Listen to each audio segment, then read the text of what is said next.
Arrivée cet après-midi à Bamako de la chancelière allemande Angela Merkel, accueillie par le président de la République Ibrahim Boubacar Keïta, la chancelière vient ainsi confirmer à travers cette visite de 48 heures la bonne santé des relations entre le Mali et l'Allemagne.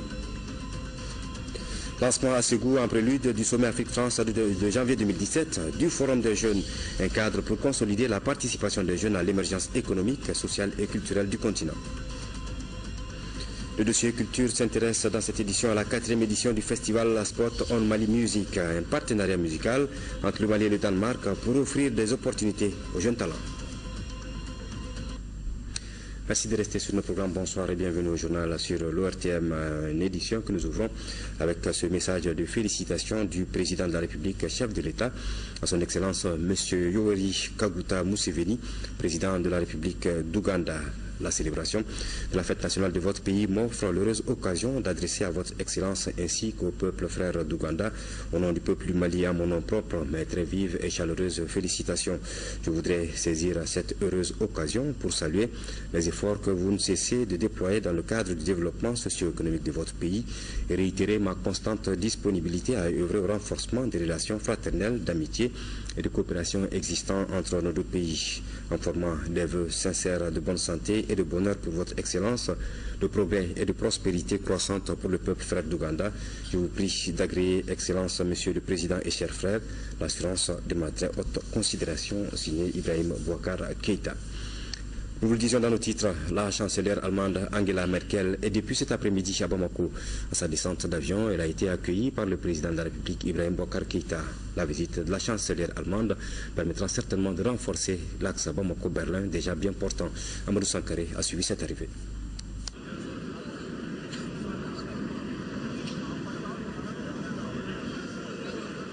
Sur cet appareil de la Bundesrepublik Deutschland qui s'immobilise sur le tarmac de l'aéroport international président Modibo Keïta Sénou, flottent deux drapeaux, celui du Mali et de l'Allemagne. À bord, une amie du Mali, Angela Merkel, la chancelière allemande qui foule pour la toute première fois le sol malien. Celle dont le pays est le premier à reconnaître le Mali indépendant, l'Allemagne, a été accueillie avec tous les honneurs par le président de la République, Ibrahim Boubacar Keïta, qui avait à ses côtés le Premier ministre Modibo Keïta, des membres du gouvernement et du corps diplomatique.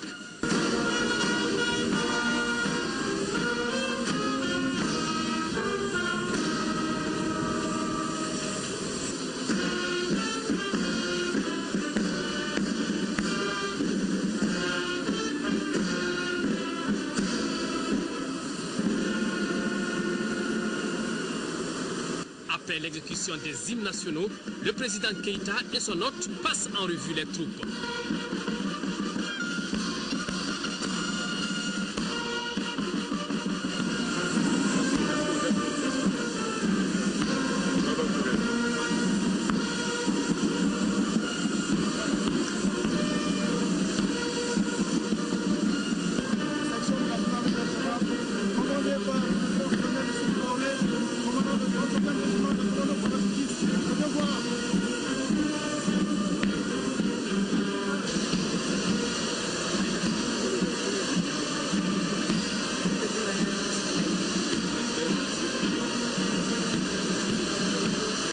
Au cours de ce séjour, Maliens et Allemands feront un tour d'horizon de leur coopération vieille de 56 ans. Cette visite de la chancelière allemande ici à Bamako permettra sans nul doute de donner un véritable coup de fouet à cette coopération entre les deux pays. Justement, le renforcement des liens d'amitié et de coopération fructueuse était au centre du premier tête-à-tête que le président de la République Ibrahim Boubacar Keïta a eu avec son illustre hôte. Les deux personnalités ont manifesté leur identité de vue sur les questions abordées, notamment les questions de développement. C'est le constat fait par notre équipe de reportage lors du point de presse qui a suivi l'entretien. Mohamed Kone. Aussitôt arrivée à Bamako, la chancelière allemande Angela Merkel s'est entretenue avec le président de la République Ibrahim Boubacar Keïta dans le salon d'honneur de l'aéroport international Modibo Keïta. Ils ont passé en revue tous les aspects des relations entre Bamako et Berlin. À l'issue de l'entretien, les deux dirigeants ont réaffirmé leur volonté de maintenir la coopération au meilleur niveau. Venir au Mali, par le temps qui court, est un acte de foi. Mais cela ne saurait surprendre pour qui connaît la femme de cœur qu'elle est, celle qui a souci de l'autre, de l'humain. Elle l'a montré, elle a démontré parfaitement dans des enjeux importants au plan mondial. Elle n'a pas eu souci de conséquences de telle décision dès lors que l'humain était interpellé. Cette grande dame que le Mali accueille aujourd'hui, nous ne souffrons guère à ce niveau-là. L'Allemagne est notre partenaire depuis très longtemps. Chacun se souviendra ici dans ce pays que l'Allemagne fut le premier pays à reconnaître le Mali indépendant. Madame, cela nous reste très très cher au cœur. Nous avons également le souvenir de Zulis, de vos chefs d'État au Mali ici, qui ont toujours eu le meilleur accueil. Nous avons, depuis la survenue de cette crise que notre pays traverse, eu le bénéfice de votre accompagnement, qui s'est traduit aujourd'hui par une décision superbe du militaire allemand qui a autorisé l'envoi au Mali de 650 militaires. Pour la première fois dans l'histoire militaire allemande. Cela, madame, a été apprécié au Mali. Ils sont ici au Mali à l'aménagement et ils font du bon travail. Nous avons également, madame Merkel, eu le bénéfice de votre accompagnement au niveau de l'ECAP Sahel, qui concerne les problèmes de sécurité, et l'ECAP Sahel qui nous aide fabuleusement dans notre réforme du secteur de la sécurité au Mali. Nous avons également, dans nos domaines de priorité, convenu avec vous, madame, la gouvernance démocratique, la question de la décentralisation, la question de l'agriculture, sa promotion. Chacun sait ici au Mali combien nous tenons, en ce qui nous concerne, à la promotion de ce secteur-là, dont nous tenons, nous, qu'il sera ce secteur le socle sur lequel va se développer le Mali. Pourquoi nous lui avons accordé dans notre budget national 15% de notre budget national, alors que l'Afrique avait décidé que ce serait 10% de manière générale. Et vous avez également, madame, eu souci d'accompagner le Mali dans un autre domaine, l'eau et l'assainissement. Enjeu important, vital pour notre pays. Donc sur ces trois secteurs-là, madame, l'Allemagne donne le meilleur d'elle-même. Mais cela ne peut pas occulter, madame, votre accompagnement au plan international. À chaque conférence internationale, madame Merkel, vous avez accordé l'attention que le Mali souhaitait, que le Mali méritait. Madame Merkel, soyez la très bienvenue en République du Mali, qui vous ouvre les bras et vous accueille comme une amie. Merci. Danke. La chancelière fédérale allemande, qui effectue sa première visite au Mali, s'est montrée enthousiaste aux côtés du Mali. Wir haben uns intensiv mit Ihrem Land in den letzten Jahren beschäftigt. Nous aidons certes, mais nous contribuons aussi à ce que les Maliens prennent en charge leur propre destin et nous souhaitons promouvoir ce développement. La même chose vaut pour la formation des agents de la police, pour combattre les passeurs, pour combattre le trafic de drogue, que ce soit la migration illégale, que ce soit d'autres trafics. ECAP au Mali est d'ailleurs dirigé par un représentant allemand. Je pense que c'est un travail qui est beaucoup apprécié au Mali et sur la demande de la France, nous avons envoyé 650 militaires allemands à la MINUSMA dans le nord. Bien sûr, la situation sécuritaire est encore mauvaise et nous souhaitons contribuer à ce que cette situation sécuritaire s'améliore. Nous savons parfaitement que les seuls militaires ne créeront pas la paix. Voilà pourquoi nous attachons une très grande importance à la mise en œuvre des accords de paix qui ont été réussis grâce à la modération de l'Algérie. Mais maintenant, il s'agit de la mettre en œuvre. Et nous avons dit nous l'avons dit à plusieurs reprises, que la situation sécuritaire ne permet pas à tout le monde de vivre dans la paix, qu'il y a beaucoup de soucis, que les enfants ne peuvent pas être scolarisés partout. Donc ce soir, nous aurons encore l'occasion d'en parler plus dans le détail pour savoir comment nous pouvons améliorer les choses très concrètement. Dans le contexte de notre coopération militaire et de notre coopération au développement, il faut réaliser une certaine cohérence entre ces deux aspects. Nous souhaitons renforcer nos efforts dans le domaine agriculture, eau, assainissement, stabilisation, pour que les populations comprennent que la paix, ce n'est pas seulement l'absence de guerre, mais que cela comporte aussi des chances de développement très concrètes pour eux-mêmes. Le président malien et la chancelière allemande restent convaincus que chacun de leurs pays jouera pleinement sa partition dans le maintien de la paix et de la sécurité internationale. Voilà, et comme vous l'avez constaté sur les images, à l'accueil de la chancelière allemande, le président de la République, le Premier ministre, le président de l'Assemblée nationale, des membres du gouvernement, le corps constitué étaient tous présents à l'aéroport international Modibo Keïta de Bamako. Et puis au cours des échanges avec la presse, le président de la République, Ibrahim Boubacar Keïta et Angela Merkel ont donné plus de détails sur tout ce qui est relatif à l'immigration. L'idée est de prendre des dispositions pour une meilleure politique migratoire au service des populations. Nous reviendrons sur cet élément au cours de cette édition que nous poursuivons avec ce communiqué du gouvernement. Le gouvernement du Mali a appris avec tristesse la mort accidentelle le samedi 8 octobre 2016 vers 18h15 de Cheikh Ag Awissa, un des leaders des mouvements signataires de l'accord pour la paix et la réconciliation. Le véhicule à bord duquel se trouvait Cheikh Ag Awissa aurait sauté sur un engin explosif improvisé au sortir d'une réunion tenue au camp de l'aménagement à Kidal, le tuant sur le coup. Le gouvernement du Mali présente ses condoléances les plus attristées à la famille de la victime, exprime sa compassion à la coordination des mouvements de la Dawad et à toutes les parties signataires de l'accord pour la paix et la réconciliation. L'association des exploitants de sable, de gravier, transporteurs et pêcheurs a organisé hier la deuxième édition de sa course de pirogue. L'objectif de la course est de créer une cohésion entre les populations des 6 communes du district de Bamako.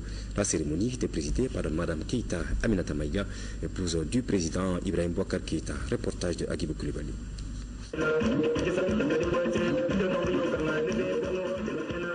À Djikoroni-Para, les populations des 6 communes du district de Bamako étaient au rendez-vous sur les berges du vénérable fleuve Djoliba pour contempler la belle course des pirogues. Au départ, une dizaine de pirogues composaient chacune d'un équipage de 30 rameurs qui se sont lancés dans une course effrénée. À l'arrivée, la commune 5 s'est classée première, suivie des communes 2 et 4. Je salue le président de la République. Que Dieu nous donne la chance de fêter ensemble tous les ans. Qu'Allah nous aide. Nous nous sommes préparés pour cette compétition. Cordon ombilical de l'humanité. C'est pour cette raison que nous plaçons cet événement sous le signe de l'accord de paix et réconciliation, cheval de bataille de son Excellence, Monsieur le Président de la République du Mali, Ibrahim Boubacar Keïta et son épouse. Pour le ministre des Sports, la course de pirogue est d'abord un événement culturel, mais aussi une compétition sportive qu'il faut encourager. Je suis très satisfait de voir que de plus en plus, effectivement, cette course de pirogue commence à prendre corps.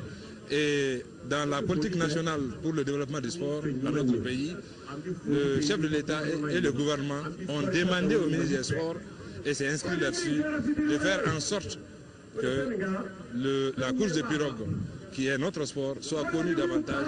Pour la présidente de l'Académie olympique, une des valeurs de la course est de participer. Dans nos valeurs olympiques, il y a une valeur qui dit l'essentiel est de participer. Ce n'est pas le fait de gagner, mais le fait de participer. Donc c'est à ce titre-là que moi aussi, je donne une modeste enveloppe à tous les participants. Il faut la paix, il faut absolument qu'il faut la paix. Il ne faut pas que l'on vienne nous diviser. Nous sommes tous pareils, nous sommes tous de vrais Maliens. Et à ce titre-là, nous devons serrer les coudes, nous donner la main. Et personne ne viendra faire la paix pour nous.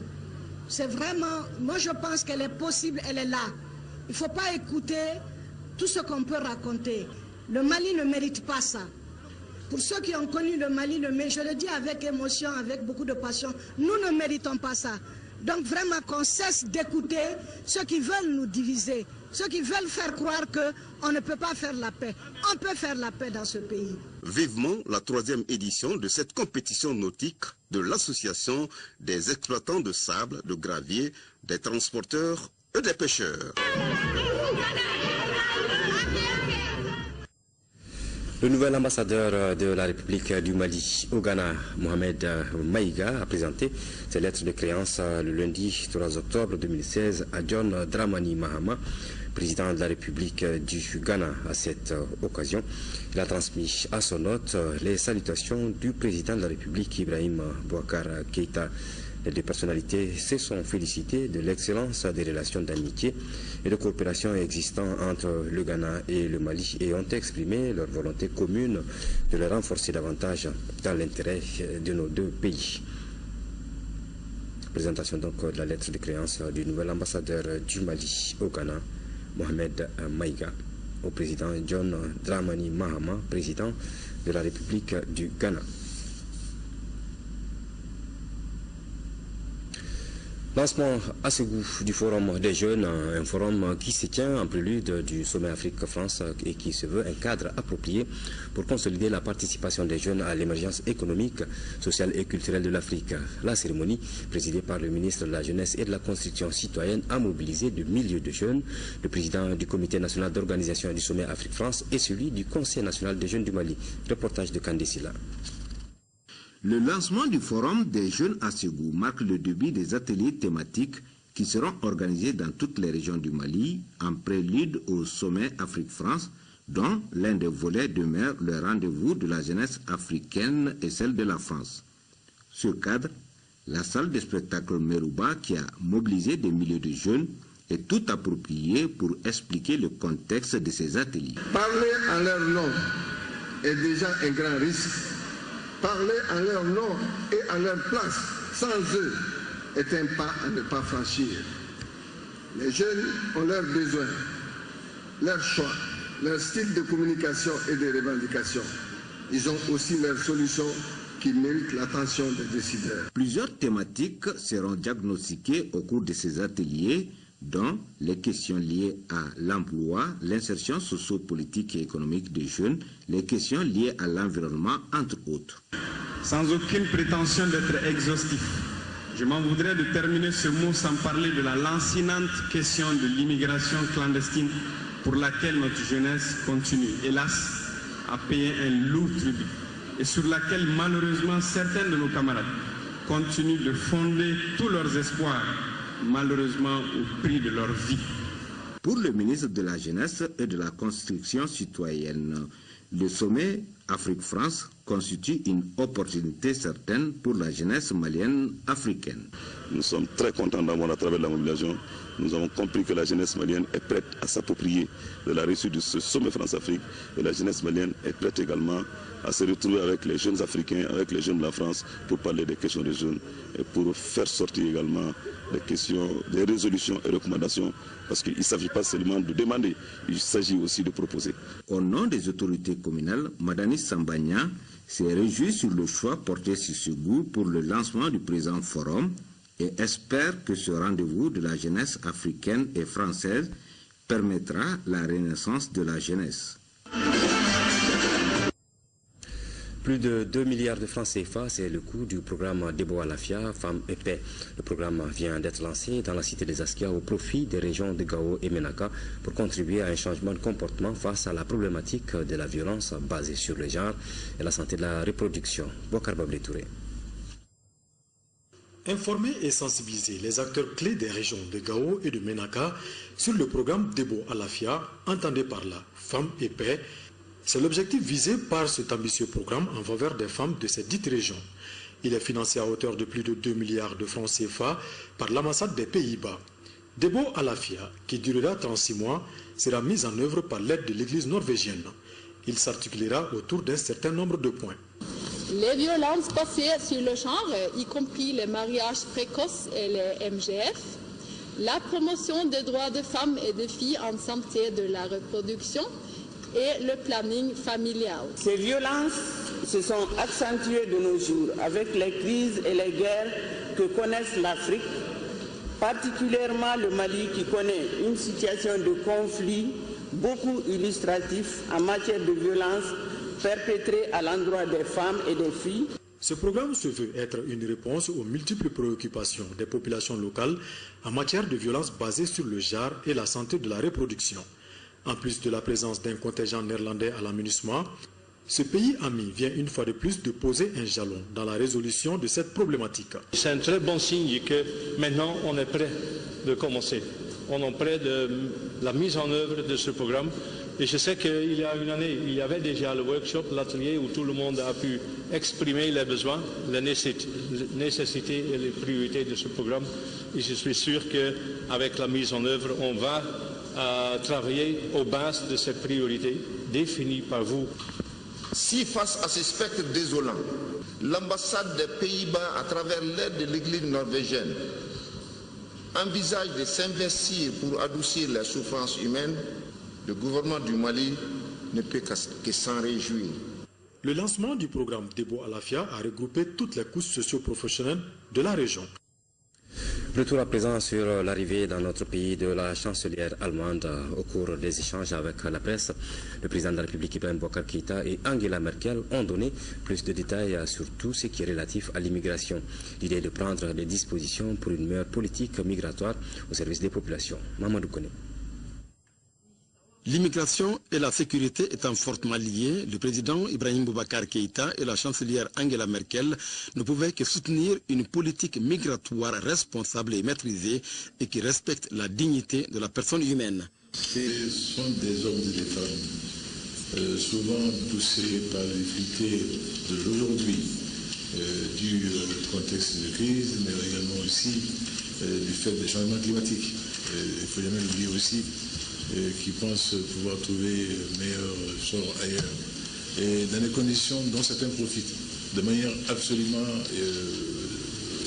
ignominieuse, profitent de la misère de ces hommes et de ces femmes-là, en leur proposant des passages dans des conditions qui seraient toujours plus périlleuses que jamais, qui font qu'aujourd'hui la Méditerranée est devenue un cimetière à ciel ouvert pour nos parents. C'est une situation que nous ne pouvons pas vivre sans peine, sans difficulté. Pourquoi nous sommes soucieux qu'avec nos alliés européens, nous trouvions des solutions idoines, des solutions qui, tout en préservant la dignité des hommes et des femmes dont il s'agit, à laquelle nous tenons énormément, puissions également faire en sorte que les pays européens également ne soient pas constamment et quotidiennement soumis à la rude épreuve de devoir secourir en mer chaque fois des contingents plus nombreux ou d'accueillir de manière obligée sur leur territoire des contingents non souhaités. Tout cela, nous le comprenons parfaitement. Et je pense que les intelligences étant dans l'œuvre de part et d'autre, nous trouverons des solutions idoines qui vont préserver tous ces aspects auxquels nous tenons beaucoup, de dignité humaine absolue. Et je pense que sachant Mme Merkel dans la dissolution qui est la sienne, nous serons trouvés, en tout cas, dans le cadre de la coopération bilatérale Mali-Allemagne, les solutions les plus idoines dans ce domaine. Avec la France et avec l'Italie, nous avons pris la décision, avec le Mali et le Niger, de créer ce que nous appelons un partenariat des migrations. Ce qui m'importe, c'est de prendre les mesures qui permettent à la population de rester ici, de connaître un bon développement, pour permettre surtout à la jeune génération d'avoir une bonne formation, une bonne éducation, pour avoir la possibilité de construire leur propre pays. Je pense que c'est d'une très grande importance qu'il n'y ait pas de fuite de cerveau dans les pays d'Afrique. Il faut que les gens restent ici pour construire son propre pays. On peut très bien être formé et éduqué à l'étranger, très bien, mais ensuite il faut rentrer pour construire son propre pays. Il faut dire qu'il y a un nombre très limité de réfugiés maliens qui arrivent en Allemagne. Pour la France, c'est un peu différent, mais il s'agit plutôt du Mali en tant que pays de transit pour les passeurs, pour les trafiquants de drogue, pour les passeurs d'êtres humains. L'Allemagne rassure que son implication dans les questions de sécurité ne se fera pas au détriment des secteurs traditionnels de la coopération Mali-Allemagne. Non, c'est le contraire. La coopération au développement sera renforcée. Vous savez qu'il y a le Fonds fiduciaire de l'Union européenne. Il y a aussi cette coopération au développement qui sera renforcée l'année prochaine. La coopération au développement, surtout dans les régions du nord du Mali, pour apporter un soutien. Donc, nous ferons plus en matière de sécurité, mais non pas au détriment de la coopération au développement, que ce soit l'assainissement, l'eau, l'irrigation, l'agriculture. Et je dois dire, il faut peut-être renforcer nos efforts en matière de formation et d'éducation. Les 56 ans de relations d'amitié et de coopération entre le Mali et l'Allemagne se trouvent ainsi renforcés avec cette visite d'Angela Merkel à Bamako. La 7e région militaire d'Ekidal a désormais un nouveau commandant de zone depuis ce dimanche 9 octobre 2016. Il s'agit du colonel Mahamadou Koulibaly qui remplace Yaya Diallo, appelé à d'autres fonctions. La passation de commandement s'est déroulée à Gao sous l'autorité du chef d'état-major de l'armée de terre, le colonel-major Abdraman Babi. C'est au nom du président de la République, chef suprême des armées, qu'il a exhorté les officiers et sous-officiers de la région de Kidal à se mettre sous le commandement du colonel Mahamadou Koulibaly. Un défilé militaire a mis fin à cette cérémonie de passation à la 7e région militaire de Kidal basée à Gao.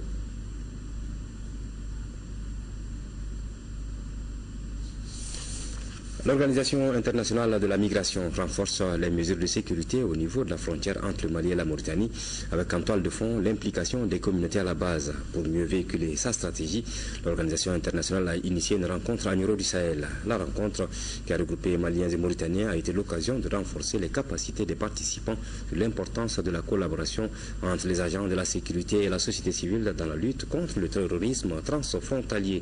De Niro du Sahel, le compte-rendu de Moussa Diakité.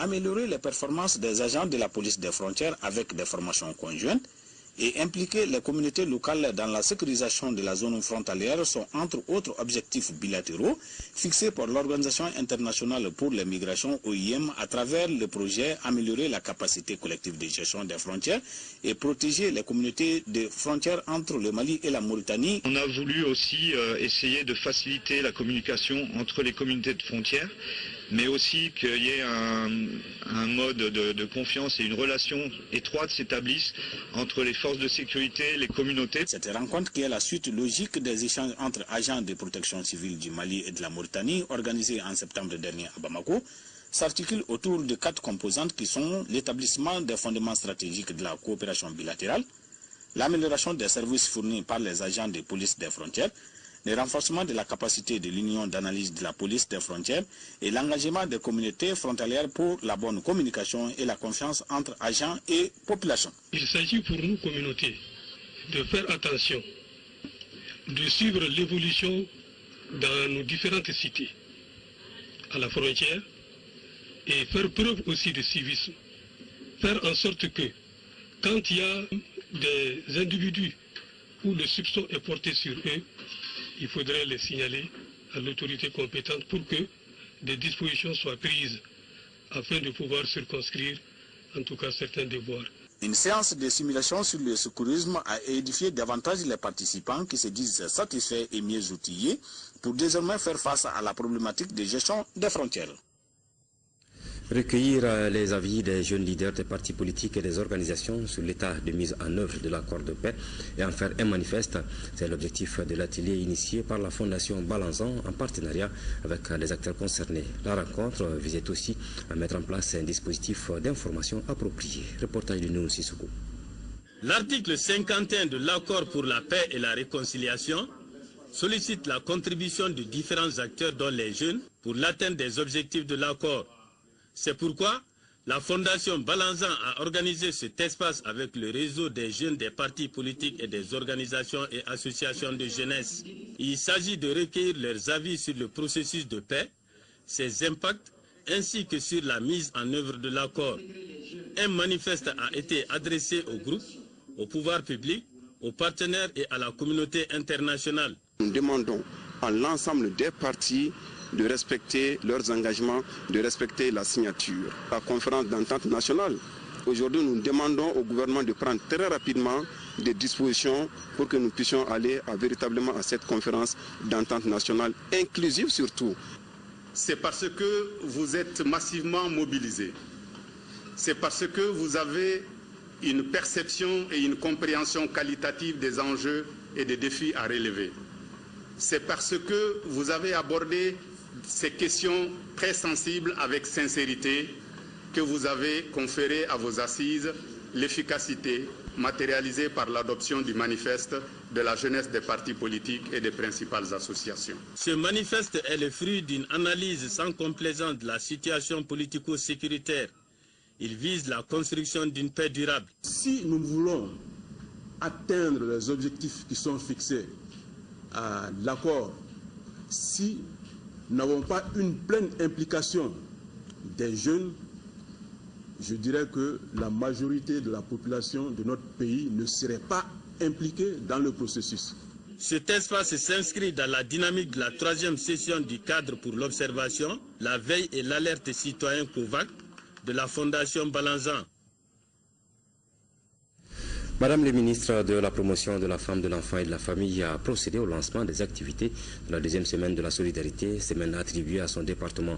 Le lancement a eu lieu au centre d'accueil et de placement familial avec la présence de la marraine de la semaine, Madame Diara Afsatou Tiro, compte rendu de Adama Koulibaly. Le mois de la solidarité est entré dans sa 2e semaine. La semaine a une marraine, l'ancienne ministre de la Promotion de la Femme, de l'Enfant et de la Famille, Madame Diara Afsatou Tiro. Les activités de la semaine viennent d'être lancées par Madame le ministre de la Promotion de la Femme, de l'Enfant et de la Famille, Sangare Oumouba. C'était au centre d'accueil et de placement familial Pouponnière. La marraine s'est dit satisfaite du choix porté sur elle. La présente cérémonie intitulée Journée de solidarité du personnel du ministère de la Promotion de la Femme, de l'Enfant et de la Famille avec les enfants du centre d'accueil et de placement familial, en plus de son caractère de don aux enfants, offre également l'opportunité au personnel du ministère de la Promotion de la Femme, de l'Enfant, à faire le nounous, en rentrant en contact direct avec les enfants du centre pour leur apporter la chaleur maternelle en plus de celle du personnel du centre. Des services, associations ou groupes de bonne volonté aux responsables du centre, la pouponnière, ont montré qu'ils seraient toujours des appuis dans l'entretien de ces bébés et enfants innocents. Parmi eux, le réseau Nyeskiso, l'association Les Frères Bozo, Dogon et Sonrail Unis et la Cité des Enfants. Ils ont fait don de produits d'hygiène, des habits et des médicaments. Je pense que nous devons déjà voir comment rendre cette initiative pérenne dans le seul but de contribuer au développement psychomoteur et au bien-être des enfants du centre. Le centre Les Pouponnières, créé depuis les heures d'indépendance, encadre aujourd'hui plus de 200 enfants.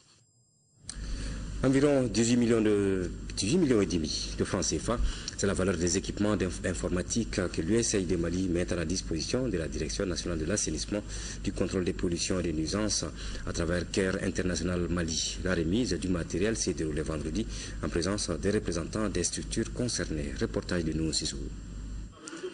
6 ordinateurs portables, autant de scanners multisystèmes, de vidéoprojecteurs, d'imprimantes et de photocopieuses, c'est le lot de matériel que l'USAID vient de donner à la Direction nationale de l'assainissement, du contrôle des pollutions et des nuisances, DNACPN. La valeur des équipements est estimée à près de 18 millions et demi de francs CFA. Nous nous sommes lancés dans l'ATPC, l'assainissement total piloté par les communautés comme stratégie depuis 2009.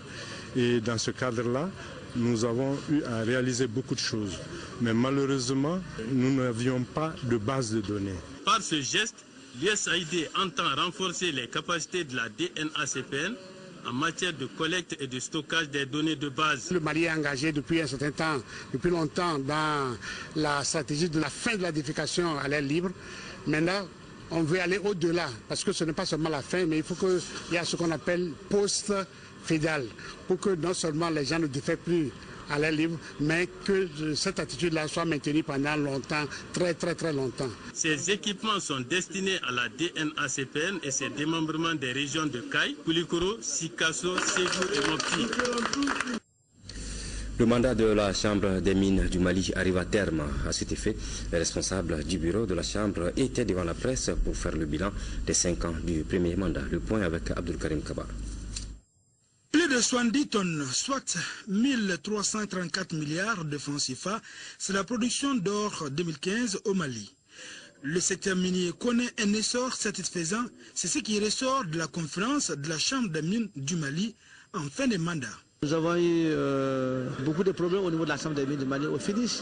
Je crois que les problèmes sont résolus par la dernière décision que le ministre des Mines vient de prendre, décision qui met en place une commission pour la rédaction des textes de la Chambre des mines du Mali qui va nous conduire jusqu'en mars 2017. À la Chambre des mines du Mali, les initiatives ne manquent pas pour que l'or puisse briller pour tous les Maliens. Il faut que les Maliens soient impliqués dans la production de l'or du Mali. Et c'est pourquoi nous avons initié la feuille de route de la Chambre des mines du Mali qui doit faire normalement la promotion des nationaux à travers la création de plusieurs couloirs dans les régions actives du secteur minier, de l'activité minière. Avec 9 mines en exploitation et une production moyenne annuelle de 50 tonnes, le Mali occupe la 3e place des pays africains producteurs d'or après l'Afrique du Sud et le Ghana. Dossier culturel à présent, partenariat musical entre le Mali et le Danemark. C'est à la faveur du festival Spot on Mali Music dont la 4e édition s'est déroulée ce week-end à la Maison des Jeunes de Bamako. L'objectif de ce festival de 2 jours est de promouvoir la musique malienne en offrant des opportunités aux jeunes talents. Les ressortissants danois étaient nombreux à la fête. Les temps forts dans ce dossier culture signé Cheikh Omar Sangaré.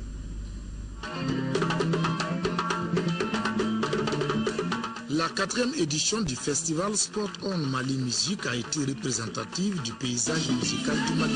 Le Takamba avec le groupe Super 11 de Gao, du reggae avec les doyens Koko Dambélé, ou encore du Guinawa, un mélange savant d'instruments traditionnels du Mali et du Maroc. 240 années avant, c'est la musique du Guinawa, c'est d'ici, avec l'Angolie.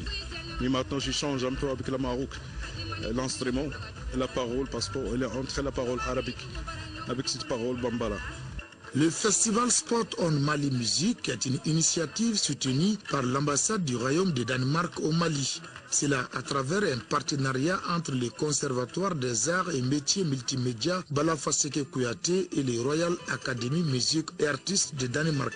Et on a bien travaillé sur lever le niveau de l'éducation du musique. Et le conservatoire ici fait vraiment un bel travail avec ça. Il y a 7 années de cela, depuis que nous avons commencé ce partenariat, il y a eu beaucoup de voyages, d'études, beaucoup d'échanges, beaucoup de participations aux différentes manifestations. Je suis vraiment touché par l'ambassade de nous permettre de faire et de laisser les ressortissants danois, des journalistes et des promoteurs de venir participer au festival sans poser trop de conditions par rapport à l'aspect sécuritaire. Promoteurs des spectacles, journalistes et autres mélomanes ont été nombreux à répondre présents à ces rendez-vous culturels. Un véritable espace de promotion de la musique malienne, mais aussi de la paix. On vient avec les enfants, c'est pour faire la fête.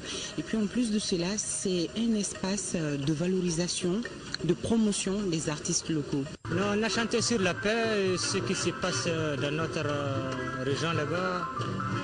Et sur l'amour. Tu n'as pas besoin de parler danois, tu n'as pas besoin de parler l'anglais ou parler bambara. Dans la musique, on parle qu'une seule langue, qui est do, ré, mi, fa, sol, la, si, do, qui est la solfège musicale. C'est très bien parce que le festival, ça permet de découvrir pas mal d'artistes. Et puis c'est une activité qui permet aussi de faire connaître la musique malienne. Je pense que ça nous a fait plaisir d'être là et de parrainer cette soirée.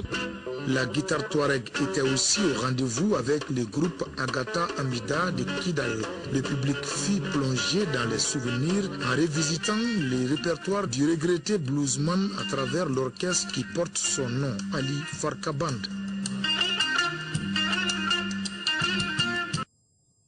À suivre après ce journal, votre émission Action gouvernementale. Yaya Kounaté et Sidiki Dambélé reçoivent le ministre de l'Aménagement du territoire et de la population, Sambel Banadialo. Les débats porteront sur les questions de planification, de statistiques, de démographie, entre autres. Action gouvernementale, la numéro 26. C'est donc juste après ce journal, après bien entendu la page PMU Mali. Merci de nous avoir suivis. Bon début de semaine à tous et à toutes et bonsoir.